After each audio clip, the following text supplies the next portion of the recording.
The Bullwhip Tutelary. Market Minutes with VV Sairam Chakravartula. July 3, 2023. India's benchmark stock indices held on to steady gains and ended at fresh lifetime highs on Monday. Overseas investors continued their net buying of Indian equites on Monday.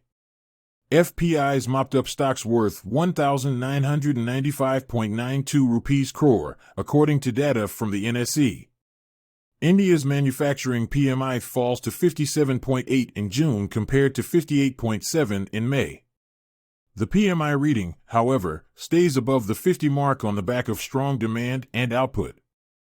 Coal India June production grew 12.4% YOY to 58 million tons and offtake rose 3.6% YOY to 61 million tons. NMDC June production grew 35.4% YOY to 3.48 million tons and sales rose 115% YOY to 4.1 million tons.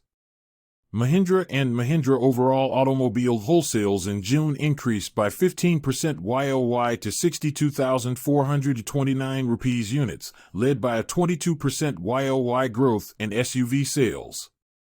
Mazagon Dock Shipbuilders signs a contract worth 2,724.6 rupees crore with the Indian Navy for medium refit cum life certification (MRLC) of a second Shishumar-class submarine, INS Shankish.